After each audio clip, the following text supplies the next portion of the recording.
mais um Fala Carlão, sempre na prateleira de cima do agronegócio brasileiro.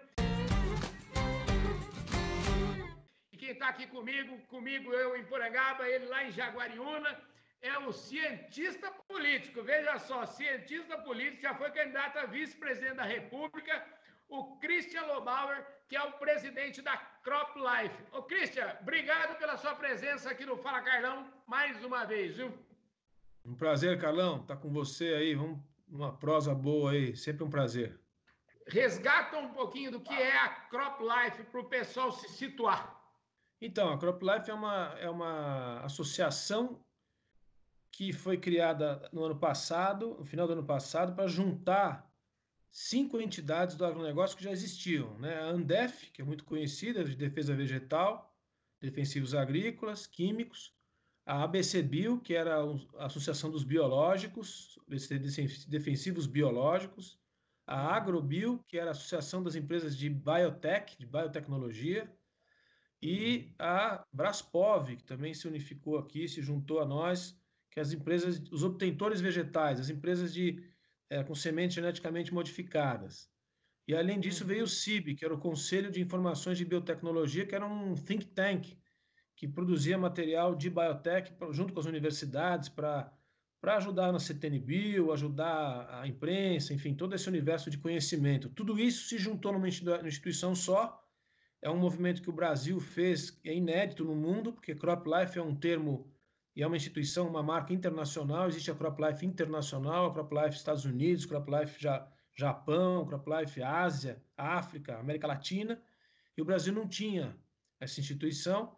Quando o Brasil decidiu fazer isso, que é o que a gente fez, e me convidaram para dirigir, juntaram todas as tecnologias. Nenhuma das CropLifes internacionais juntam todas as tecnologias. Então, nos Estados Unidos não tem biológicos, na Europa não tem sementes e assim por diante. Então, o Brasil saiu de uma situação de fragmentação para uma unificação mais agressiva do que o mundo inteiro. E é muito bom que tenha acontecido isso no Brasil, porque nós estamos servindo uma espécie de cobaia, entendeu? Se o Brasil conseguir organizar essa governança e essa instituição como a gente está fazendo, o mundo provavelmente vai fazer igual. Só mesmo um cientista político para conta de tantos interesses assim, aparentemente tão díspares, né? Eu queria saber como é que são esses primeiros meses ou esse primeiro ano aí de atividade, como é que tem sido? A coisa mais difícil que tem é a governança mesmo, porque a gente tem 4 divisões de negócios, né?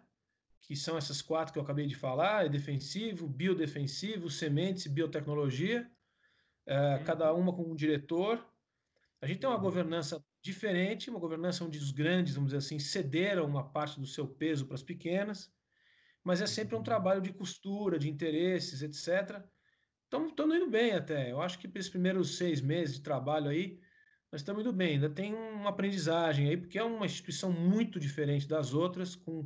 Nós estamos com 35 empresas, a gente foi fundado por 12, agora somos 35. A gente acho que tem chance de ter até o final do ano 45 empresas de todos os tamanhos, de todas as categorias. Então é um trabalho relativamente complexo aí do ponto de vista da governança. Qual é o foco de atuação mesmo, então, que une todo esse pessoal e quais são os interesses que estão envolvidos aí, que você defende?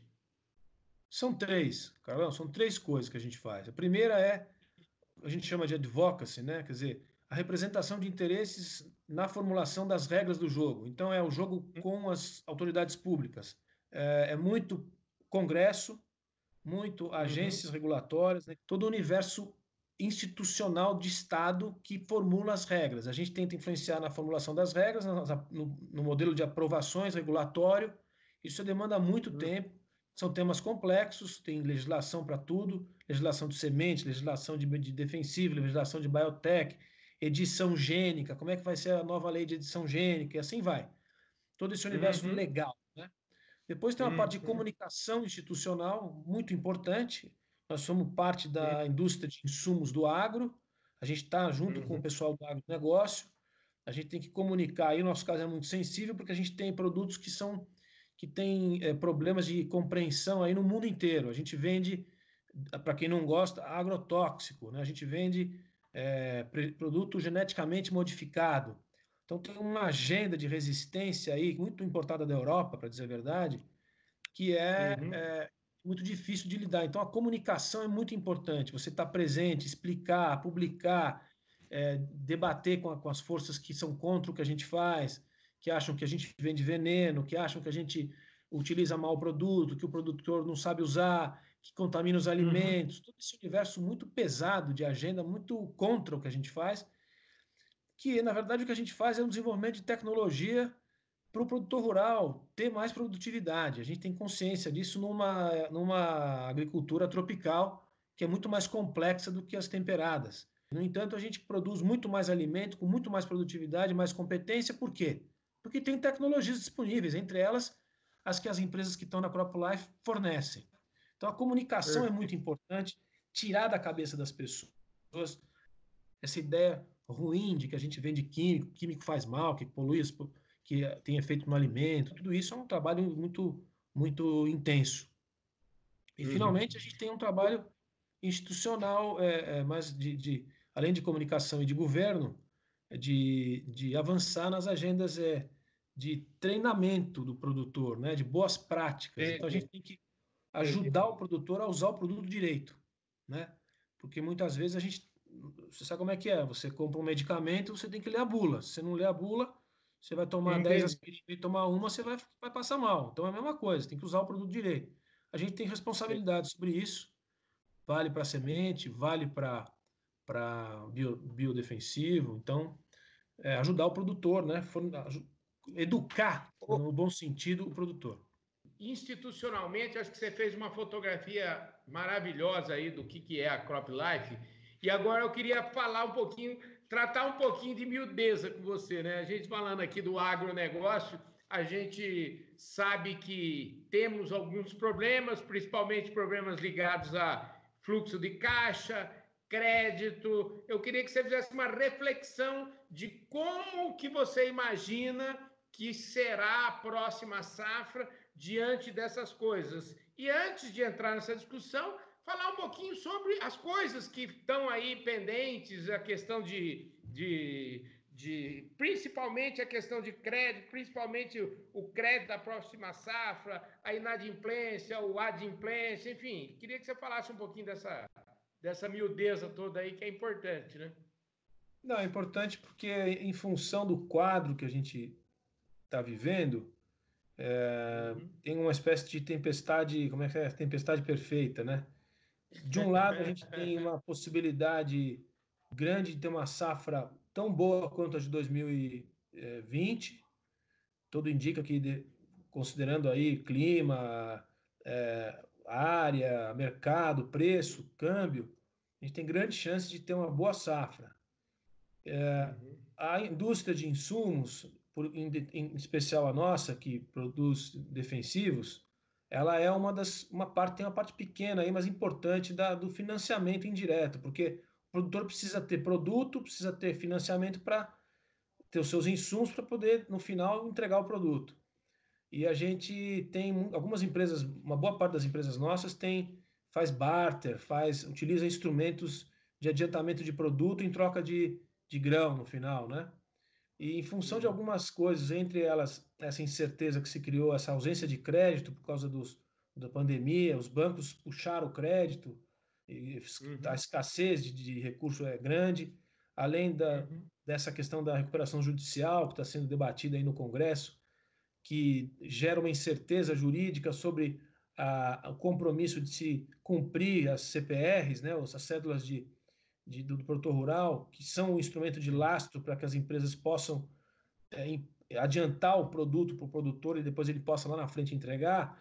Isso é um processo que nós estamos vivendo, acho que até julho, no máximo agosto, a gente vai saber se vai ter crédito aí, tanto para cumprir com os compromissos, os pagamentos desse ano ainda, mas para se Uhum. financiar a safra do ano que vem. Acho que é o maior risco que tem. O resto a gente não está vendo nenhum problema muito grave.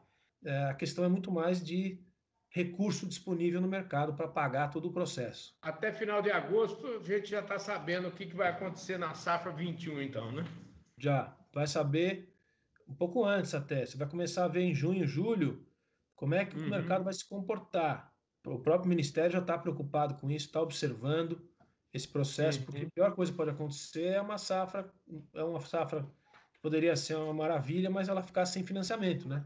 Agora, só para a gente, nós estamos caminhando para encerrar nossa conversa aqui, e eu tenho lançado sempre uns desafios aqui para os meus entrevistados sobre o que eles aprenderam com esses 60 dias reclusos, né? A gente está aqui faz uns 60 dias mais ou menos. Eu me lembro até que uma das minhas últimas visitas, se vamos poder falar assim, foi justamente lá na Crop Life. Eu acho que nós estivemos lá no dia, se não me engano, foi ali na semana do dia 15 de março, por aí. É isso aí. Então a gente já faz 60 e poucos dias que a gente está nessa quarentena. Imagina que você tinha uma bagagem, o que você já jogou fora dessa bagagem que você não vai levar para quando a gente sair dessa quarentena? O que você mantém na mala, com certeza, e o que você não tinha na mala, mas que você colocou para dentro da mala e vai levar consigo dessa quarentena? Eu ainda tenho muita dúvida, Carlão, sobre isso que está acontecendo aí. Eu acho assim, para efeito de trabalho da associação da Crop Life, que acabou de nascer, ou como qualquer associação, é interessante notar que uma parte do nosso trabalho a gente continua realizando normalmente. Eu acho que isso é uma coisa interessante que nós estamos vivendo. Agora, para as empresas é mais difícil. Fábrica, quem tem é mais complicado. Do trabalho administrativo, talvez a gente volte para um mundo mais remoto, mais eletrônico, pelo menos parcialmente. A parte produtiva acho mais complicado, vai ter que continuar sendo o que é, com algumas restrições de saúde e sanidade. Olhando mais de geral, assim, eu tenho muita dúvida ainda o que isso aqui vai ser. O que eu posso te garantir é o seguinte: essa parada da economia mundial e do Brasil vai custar muito caro para todo mundo, sabe? Nós vamos todos, como humanidade, nós vamos empobrecer. Eu não tenho dúvida. Infelizmente, a gente tem que ser realista, porque essa parada, ela é mais do que uma parada, ela é um rearranjo de forças, assim, e para você retomar esse negócio, nós ainda estamos na parte boa, porque nós estamos produzindo alimento, e se as pessoas não se alimentam, elas morrem. Então, quem produz medicamento e alimento, ainda assim vai conseguir se adaptar, mas tem muitas cadeias produtivas aí que vai ter que se reinventar, porque o negócio é realmente muito impressionante, assim, eu não acho que o negócio, eu acho que volta rápido a atividade na rua, mas a atividade econômica vai demorar um tempo, e as dívidas que foram contraídas, Carlão, as pessoas não estão prestando atenção nisso. Estou falando de dívida de Banco Central dos Estados Unidos, dívida Banco Central europeu, japonês, Inglaterra. Nós mesmo aqui, que já não temos dinheiro para nada, 800 bilhões era a economia que a gente ia fazer com a reforma da Previdência, gastamos nos últimos 3 meses. Nossa Pois é, dívida em relação ao PIB vai para 100% do PIB. Então, assim, isso tem um efeito no funcionamento das coisas que a gente não sabe medir o que vai vir depois. Assim, é isso que me preocupa mais, sabe? Agora, a gente produz alimento, nós estamos colados em quem ainda está vivo, né? Acho que é isso. Queridos, muito bacana, sempre uma conversa muito esclarecedora e muito inteligente. Obrigado pela sua boa vontade em falar com a gente mais uma vez, viu, Christian? Grande prazer. Um abração para você, Carlão. É isso aí, gente. Este Fala Carlão aqui com o Christian Lobauer. A gente vai ficando por aqui. Se você estiver aí no Facebook, deixe o seu comentário, deixe o seu like. Se estiver no YouTube, se inscreve no nosso canal, aperta o sininho para você receber todas as nossas notificações. E se você estiver nos vendo através das lentes do canal do Boi, muitíssimo obrigado pela sua audiência. E este Fala Carlão, a gente volta amanhã no próximo programa. Bye, bye!